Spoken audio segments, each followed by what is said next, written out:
Great. Yeah.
Thank you for that music. That was lovely. Good morning. My name is Iris McKenna. We have come together today at the Unitarian Universalist congregation at Shelter Rock, where I am honored to be one of the worship associates. Setting aside an hour each week, along with the opportunity to serve as a worship associate, is deeply meaningful to me. Being a choir member also enriches my spiritual growth in this congregation. Our guest minister this morning is Reverend Petra Thombs, and she's the minister of the Unitarian Universalist congregation of Central Nassau. She also serves as the community minister at the Ramapo Lenape Community Center in Mahwah, New Jersey. Petra is of African American, Cherokee, and Carib Indian heritage. She has been an advocate for the rights of indigenous peoples and nations. A graduate from Union Theological Seminary, she majored in church history. Her focus is the doctrine of discovery and its impact on BIPOC communities globally. Petra retired from her career in the New York City Department of Education, and she's a lifelong poet, focusing on the perspectives of marginalized communities. She and her husband have 2 sons, Benjamin and Matthew. Finn, a grandson, and a cat named Esteban. This congregation is served by our ministry team. Our lead minister and minister of lifespan religious education is Reverend Dr. Natalie M. Fenimore. Our associate minister of congregational life is Reverend David Carl Olson.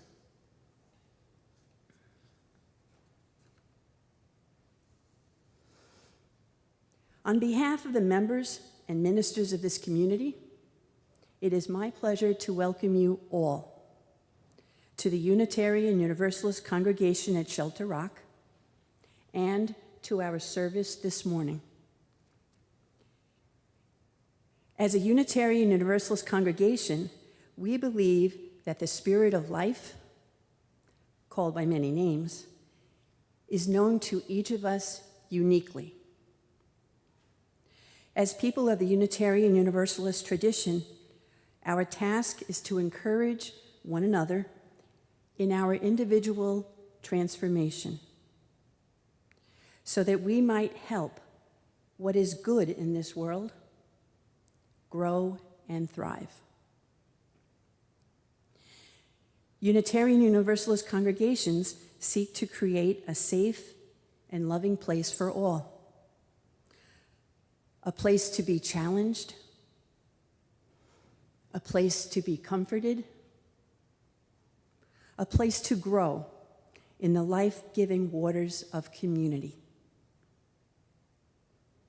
Now, there are multiple ways to be a part of this vibrant community. In the main lobby and on the online calendar on UUCSR.org, you can find information about various activities or upcoming events.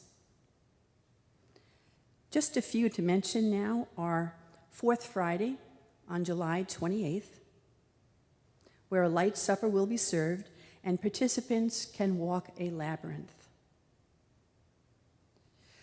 On Sunday, July 30th at 1 p.m., UUCSR will host a summer concert with featured piano soloist, our very own Nathaniel Lanaza. And on Friday, August 11, there is Soulful Sundown with the Cosmic Orchestra, a mixture of spoken word and music with a featured artist provides an alternate form of spiritual connection. If you are a newcomer today, know that we look forward to getting to know you and invite you to please stop by the welcome desk in the lobby. To learn more about this congregation and Unitarian Universalism, please consider visiting our website at UUCSR.org.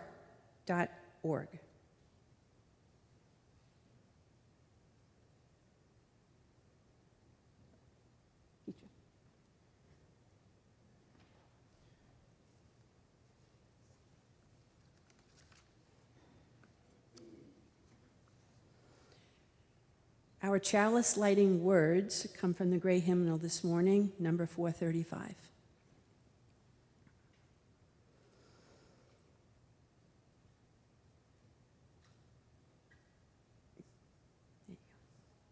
We come together this morning to remind one another to rest for a moment on the forming edge of our lives,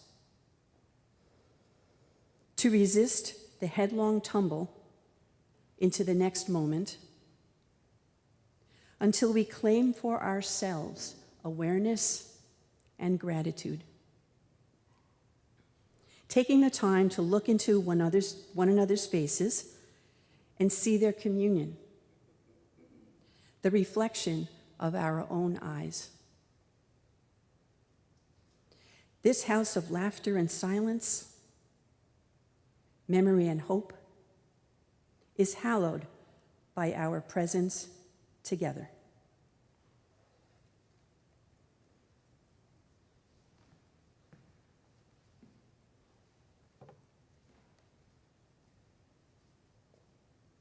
Good morning. It is a blessing and a joy to be with you today. It is a blessing and with particular gratitude that the rains lifted so that we could drive down from Westchester County to be with you today. Prayers for all of those who have been suffering from a little bit too much rain. Safety for all who need to travel. Safety for homes. Safety for all of those in need. Safety for the vulnerable.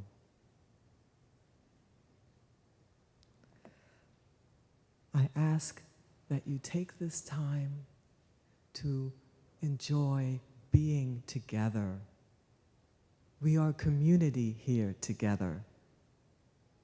This is a place of our gathering, set aside from weekly concerns, a place of the holy, of the sacred, for our spirits, for our nourishment.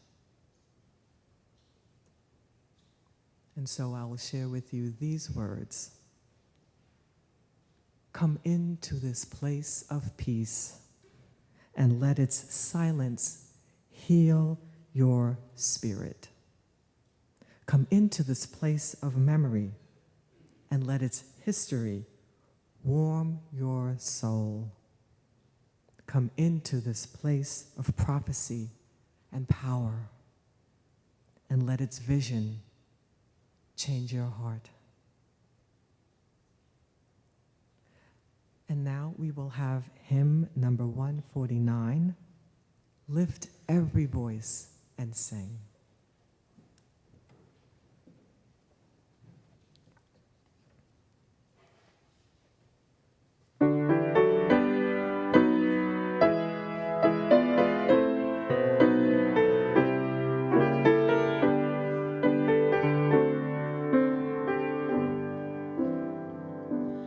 Lift every voice and sing till earth and heaven ring.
Our words of affirmation.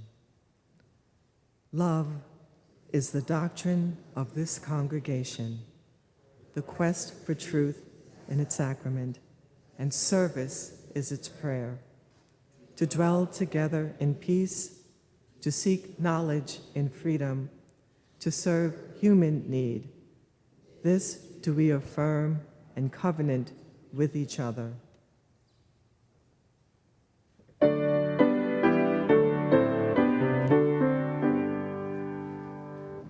From all that dwell below the skies, let songs of faith and hope arise. Let peace, goodwill on earth be sung through every land, by every tongue. Please be seated.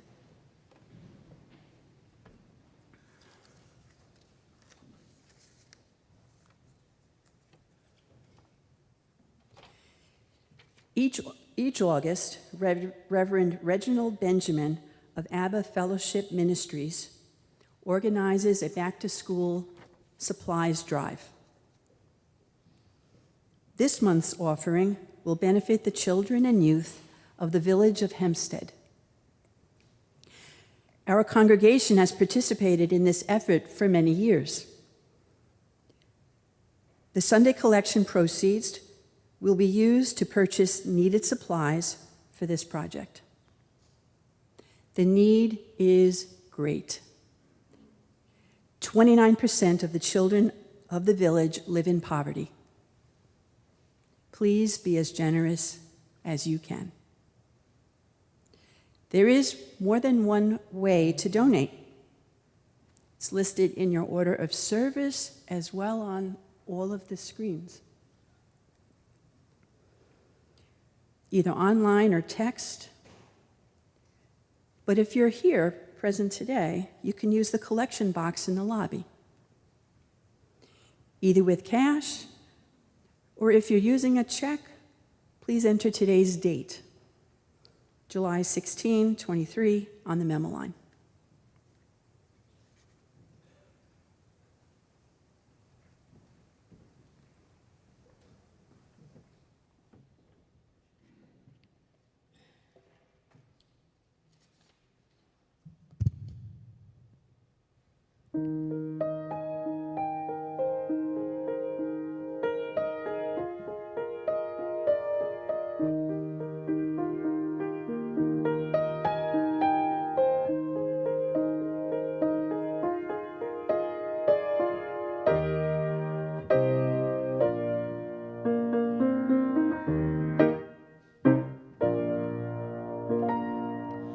You can look at the menu, but you just can't eat. You can feel the cushions, but you can't have a seat. You can dip your foot in the pool, but you can't have a swim. You can feel the punishment, but you can't commit the sin. And you want her, and she wants you. We want everyone, and you want her, and she wants you. No one, no one, no one ever is to blame.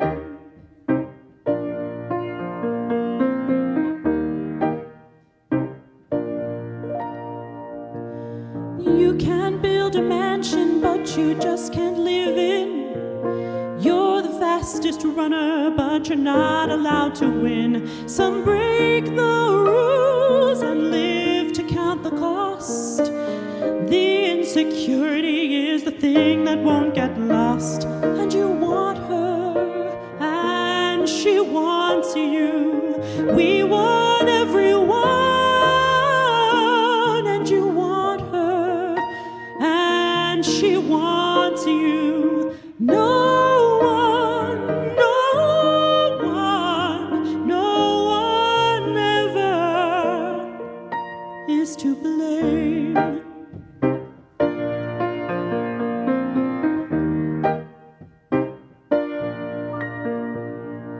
You can see the summit, but you can't reach it. It's the last piece of the puzzle, but you just can't make it fit. Doctor says you're cured, but you still feel the pain. Aspirations in the clouds, but your hopes go down the drain. And you want her, and she wants you. We want everyone, and you want her, and she wants you. No one ever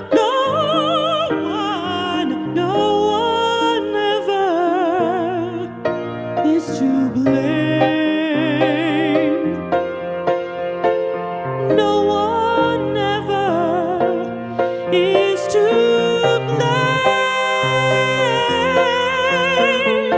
No one ever is to blame.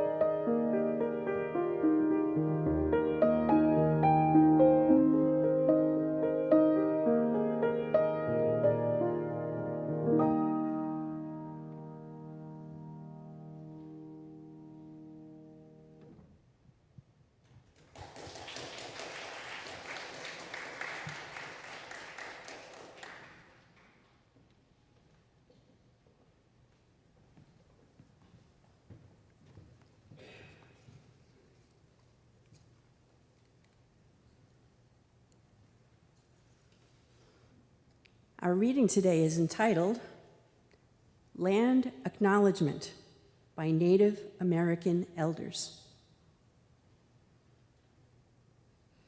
The Creator gives us many laws to live by. These are different than the laws of man. The laws of the Creator are designed for us to live in harmony and balance with ourselves and each other. These laws are about having freedom and happiness. Our elders teach us these laws. Laws about how to treat and respect our Mother Earth. Laws about the environment.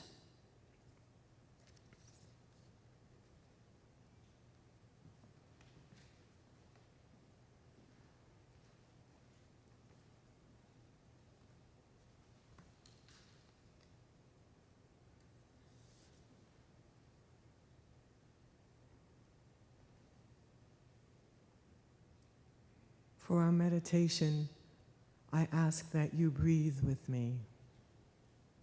If you could sit with your feet flat on the floor and your hands resting gently on your lap. We breathe in and out. In and out. In and out.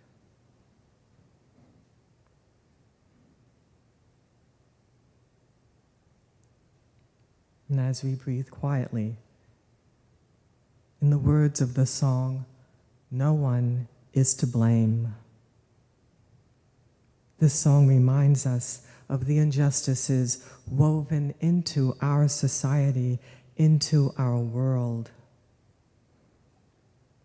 We breathe.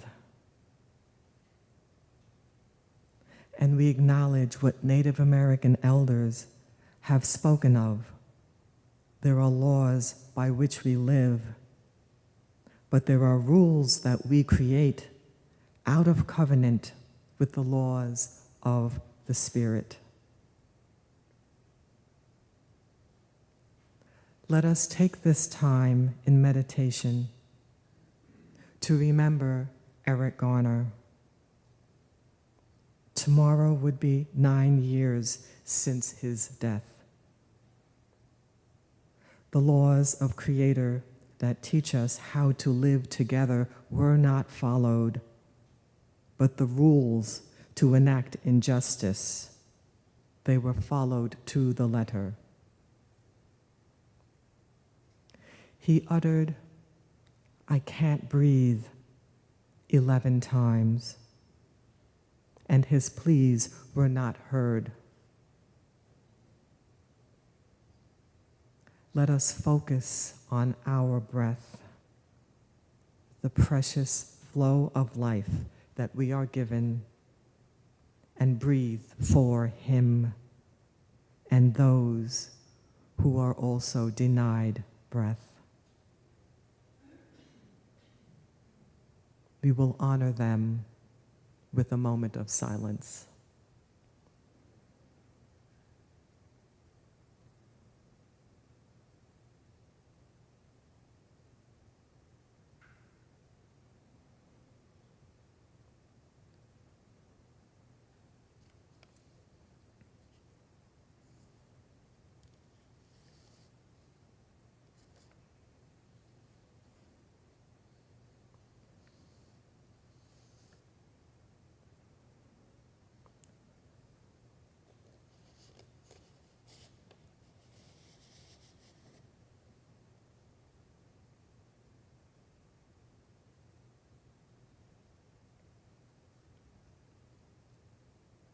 Amen.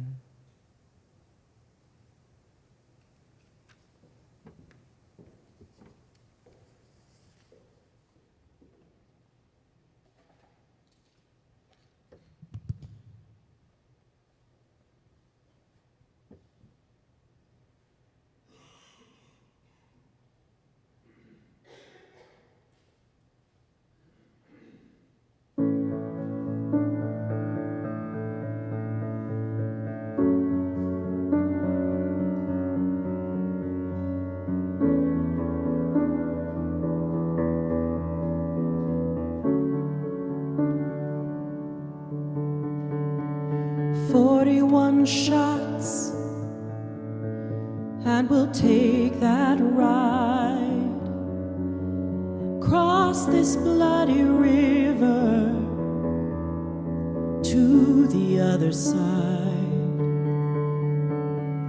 41 shots cut through the night. You're kneeling over his body in the vestibule, praying for his life.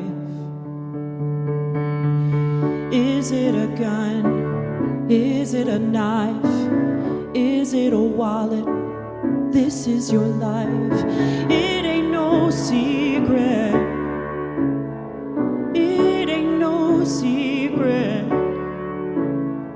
No secret, my friend. You can get killed just for living in your American skin.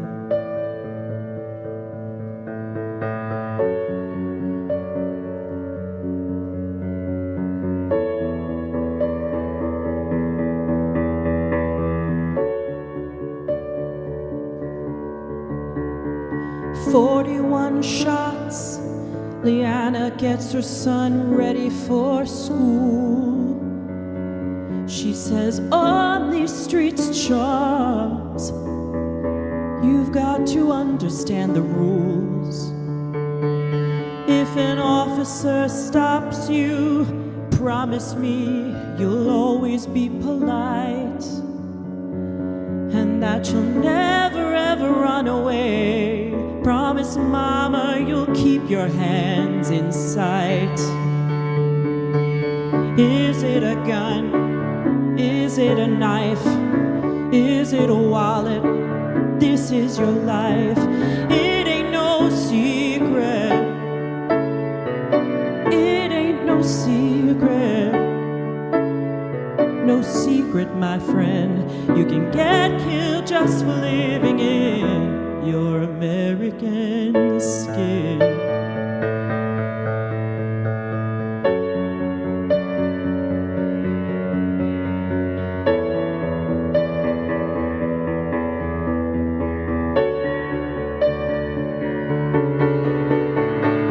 Is it a gun? Is it a knife? Is it in in your heart? Is it in your eyes? It ain't no secret. It ain't no secret. It ain't no secret. 41 shots, and we'll take that ride. Cross this bloody river to the other side. 41 shots, got my boots caked with this mud.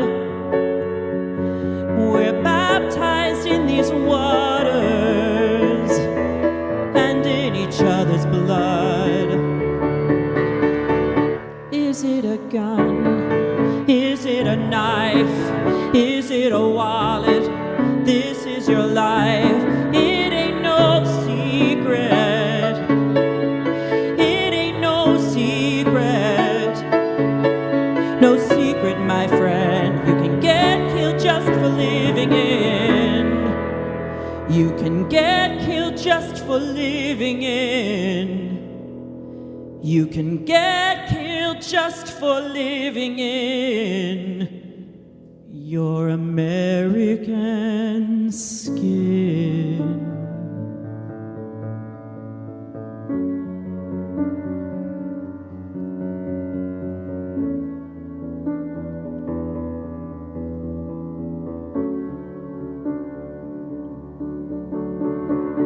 "41 shots, 41 shots,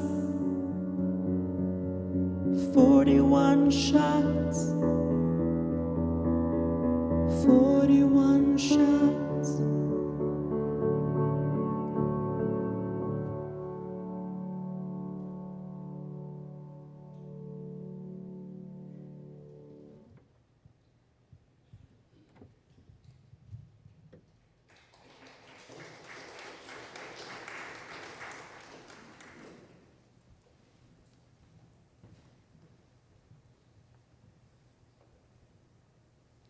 Thank you.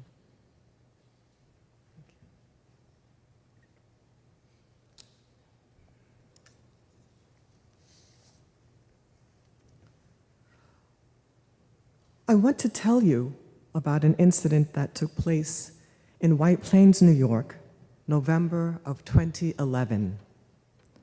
An elderly man was given a medic alert by his adult children because of his health issues. He had a bad heart. He had hypertension. He also suffered from PTSD.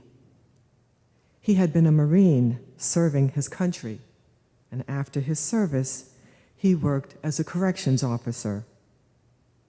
One morning, his medical alert went off accidentally. The company contacted him, but because he was sleeping and therefore not responding to their inquiry, they summoned the police for a wellness check. When they arrived, he told them that he was fine, that he did not need their help. He told the medic alert company representative that he had no emergency. They then canceled the call to the police. However, the officers responding felt obligated to enter his home and observe him. He was adamant that they not enter his home. He did not trust them. He felt threatened by their insistence. They continued to insist. As neighbors, even relatives, were not allowed to intervene, knowing he had health issues. All this for a wellness check. After 2 hours, they broke down his door, they tased him, and shot him. The newspapers read, "Hatchet-wielding man is stopped by police." This was the version told to the public by White Plains Police Department. However, the incident was recorded by the medic alert company. They recorded the taunting. They recorded the cursing. They recorded the racial slurs and intimidation. The outcome was predictable. No one was indicted. No one was held accountable. The district attorney refused to prosecute. This was the case of Kenneth Chamberlain Sr. Because of the Medic Alert Company told a different story from the one of the police, cries for justice had been raised. His son, Kenneth Chamberlain Jr., has made this his quest to get justice for his father, who only wanted to be left alone. And because of the compelling recording of the murder, a movie was made with Morgan Freeman as executive director. That film was shown at Hofstra this spring in a joint effort of the Long Island Coalition for Police Accountability and the Psychology Department of Hofstra, addressing the issue of mental health and policing. I attended the forum, watched the film, and listened to the panelists discuss policing and mental health. Advocates are working diligently to have professionals trained to address these issues intervene instead of police, who were trained to shoot to kill anyone not obeying their orders. That line in the song, 41 Shots, where the mother tells her son, "Promise me that you will always be polite if an officer stops you, and that you'll never, ever run away. Promise, Mama, you'll keep your hands in sight." This begs the question, to serve and protect the public, the sick, the vulnerable, the elderly? Clearly, Mr. Chamberlain was all of these, but he was not safe in his own home from the police. Now, I believe in public safety, in good cops. It's kind of my thing as a minister, really. For 32 years as an educator, good teachers would never back those who hurt students, or those who cheat on scores, or those who misappropriate funding. They undermine our efforts, and they make us look bad. We do not stand up for them. But why do officers stand up for those who would hurt and injure? And yet, qualified immunity prevents accountability. It is a system which places them above the law. One may ask why. Well, I ask why all the time. They have immunity from civil suits. It was originally designed to protect law enforcement officers from frivolous lawsuits. It is a documented fact that our current policing system has its original formation in rolling patrols of slaveholders.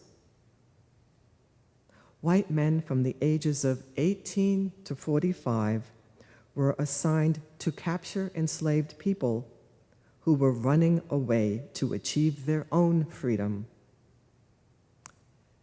It's ironic that slaveholders used the language of being slaves to Great Britain, which was the basis for the American Revolution. Yes, rolling patrols were mandatory among the colonists to seek out those who would dare to escape slavery. I want you to hold that thought. The police who went to the wellness check did not honor that assignment, but took on the role of slave catchers and performed a lynching against the body of an elderly veteran suffering from health issues and PTSD. They did not see his humanity, only their need to rule over him as in a slave patrol. But these actions have an even earlier historic origin. It speaks to why these dynamics continue to exist. Our origin as a country is based on a reckless disregard for life. These actions are a part of a global phenomenon known as the doctrine of discovery. This is so critically important to understand why disparity exists. I believe that you have all heard of the Spanish Inquisition. Nod yes. I know you did. You were in that history class. I know you were. Okay. A time when Muslims and Jews were ejected from Spain in establishing the Catholic religion as a ruling entity. We are only taught a small part of that history, never the fuller context. That same year that the Inquisition began was 1452. It began because the Moors were defeated in their 700-year rule of the Iberian Peninsula. Pope Nicholas V gave an order, an edict in the form of a papal bull, Dum Diversus. And he gave this to King Alphonse of Portugal, and he was to go into West Africa and conquer their highly lucrative trade routes. He was told to invade, capture, pursue, and vanquish all pagans, Saracens, and enemies of Christ, putting them into perpetual enslavement, taking all of their property and their land. Invade, capture, pursue, vanquish. This is called the doctrine of discovery because European monarchs used the right of discovery to claim lands first in Africa, and then 40 years later, the acts of Columbus, who discovered the New World. That order to invade was done by Columbus and every so-called explorer that followed him. That order to invade, yes. He invaded, he captured, he pursued, and vanquished the indigenous people of the islands he claimed for Spain. And that is what happened to Kenneth Chamberlain Sr. His home was invaded, he was captured, and he was vanquished. In every act of violence against those who are seen as other, they are treated without humanity. I'm hoping in the fall that I will be able to offer some presentations on the doctrine of discovery. There's a film by Lakota law scholar Stephen Newcomb, as well as a presentation by Unitarian Universalist researcher David Wiseman on the doctrine and how it is deeply intertwined in U.S. law. This has been a passion of mine. History was taught at our dinner table when I was a child, and I have carried the desire to know and understand our world for my whole life. Learning about the doctrine of discovery has opened my eyes to see why our systems operate as they do. After all, we cannot fix those things that we do not know exist. Just last month, Pope Francis repudiated the doctrine of discovery, saying it does not represent Catholic teachings. And yet, Dum Diversus, that papal bull with those deadly demands to subjugate, came out of papal edicts and impacted the entire world. He has been asked to rescind the papal bull, but he has not done that, and says there is no mechanism for him to do so. Teaching about this issue has been a cornerstone of my studies in seminary. And also my activism is to give voice to these realities through poetry. It allows my spirit to wrestle with these issues, that I cannot change, but I can use my pen or I can use my electronic device to write about them. I can raise consciousness about and always seeking to work towards justice for our world. When I think of how we are policed over and over again, I respond with this writing. Overseeing. From slavery days to here and now, we're being watched. From cotton and cane fields, the highest profit-making crops, watch too those docks. To our neighborhoods, surveillance round the clock.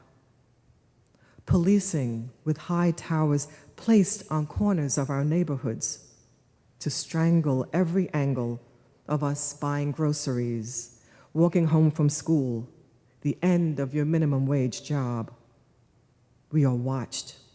We are overwhelmed with their overwatching over us all the time. Checking to see if we fit the description, look like the suspect. Are we already known to the police? Who wants a wellness check and winds up dead? We're overseen and underrepresented. We're over the limit and underpaid. We're over this mess, but fail to get past it. We're done with this, but we're stuck within it. We're overwatched and made invisible. We're present, but hardly noticed. Know who we are and what we have accomplished. We survive the surveillance and dream to take those towers down and bring them crashing to the ground.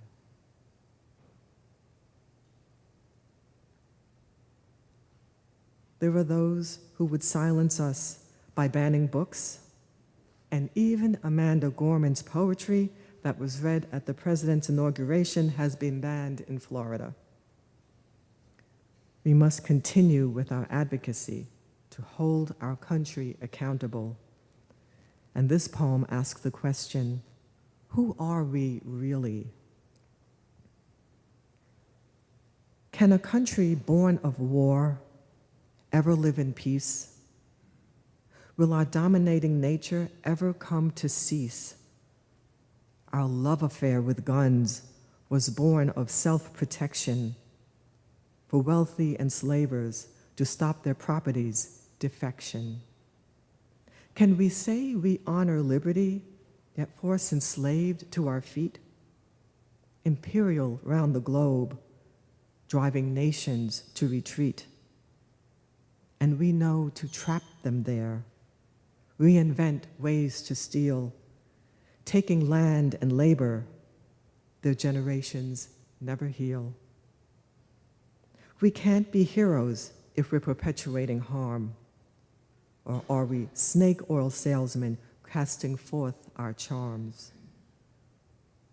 We look for heroes to inspire, not perpetuate our wounds. They took out those who dared to lead, but then said, "Gone too soon." These heroes that we mourn are the ones who would tell the truth. They showed us bold examples. They held for us the proof. Those who mock and fear them taint the history that they tell. They reinvent a narrative, make it one that they could sell. They dread telling our story, imagining distrust and hate. They're here for guns and glory, but our truth, it cannot wait. Take a stand for justice's sake. Disarm, let go of fear. Wisdom makes us proud to claim the truth we need to hear.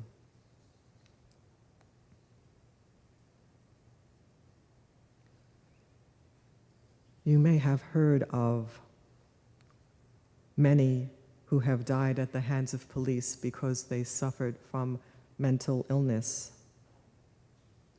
This one is in memory of Daniel Prude and a host of other holy innocents.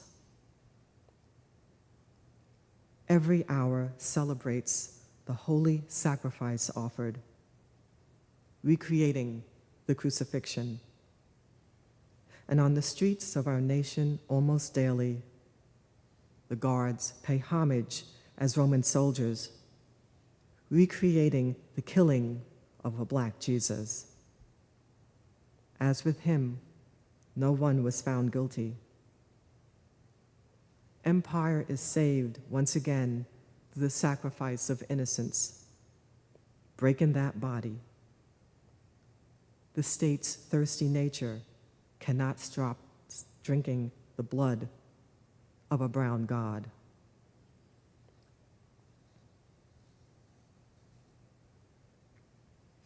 In all this, find your voice. Many of you have spent your lives in justice work, but it doesn't end. Take a breath, but know we still need to make the world better for the generations to come. What will be our legacy? Claim your truth for your children and your grandchildren, those descendants yet to be born. Our history has daunting truths, and despite that fact, we have an indomitable spirit deep within us.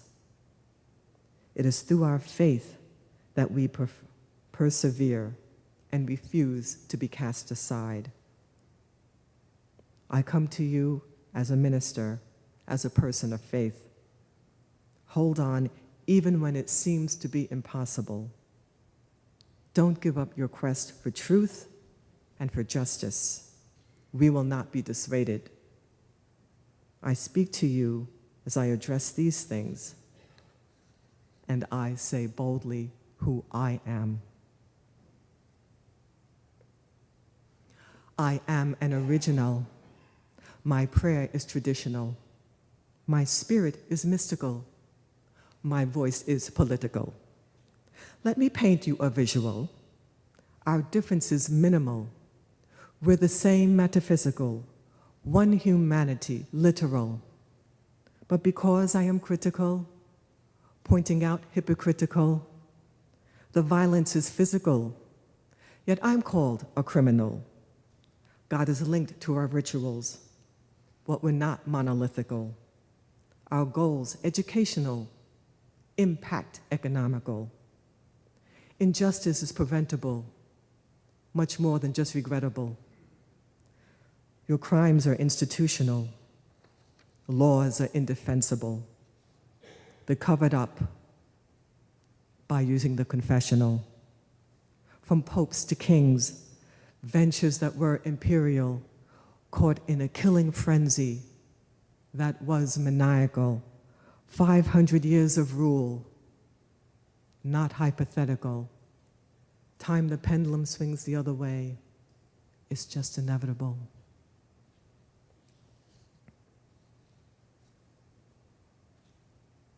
Let the pendulum swing the way of justice.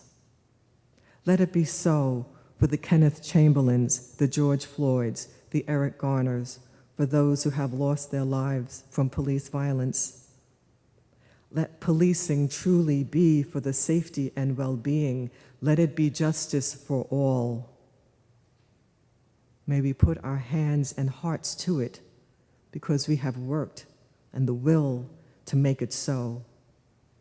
Ashe, and blessed be.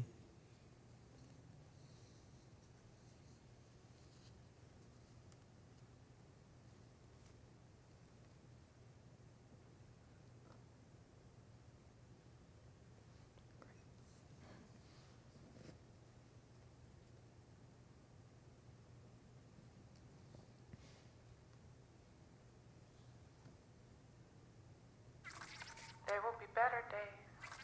There will be better days. There will be better days. There will be better days. Let the wave wash over me. There will be better days. Let the wave wash over me. There will be better days. I am already under Let the wave wash over me. There will be better days. Let the wave wash over me. There will be better days. Let the wave wash over me. There will be better days. I am already under. There will be better days. Let the wave wash over me. There will be better days. Let the wave wash over me. There will be better days. Let the wave wash over me. There will be better days. I am already under. There will be better days. Let the wave wash over me. There will be better days. There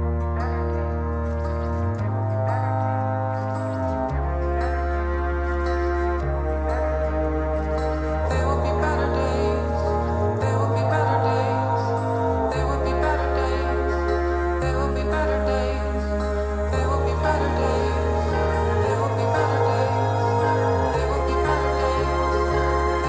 There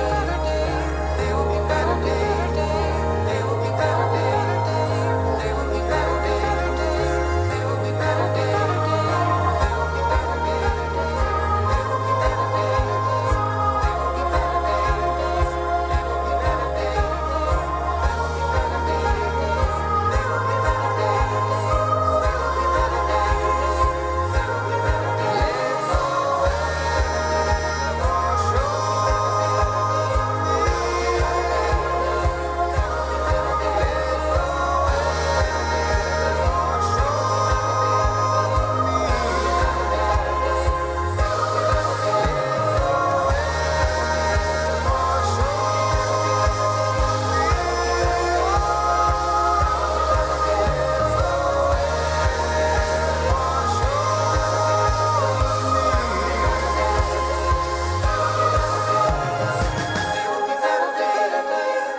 will be better days. There will be better days. There will be better days. There will be better days. There will be better days. There will be better days.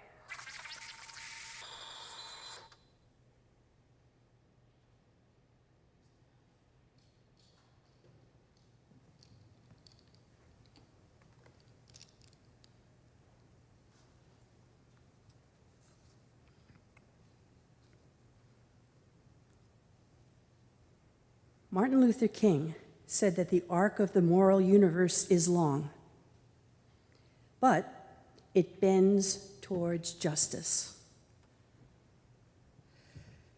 Cornel West has said that justice is what love looks like in public. Let us be public with our love with one another.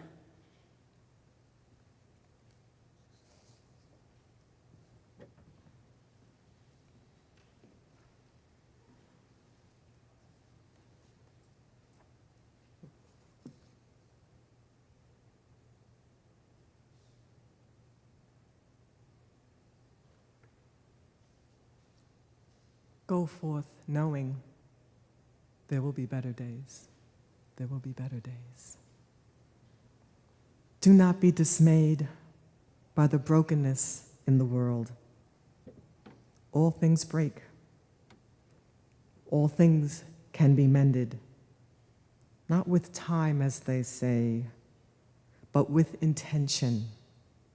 So go.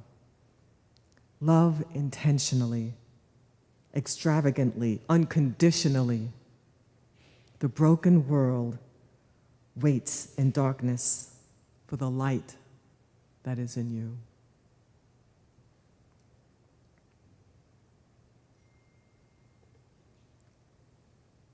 when we will extinguish our chalice, but not the warmth of this community, not the love that is generated here, that is lived among you, knowing the chalice will be lit again when you gather again.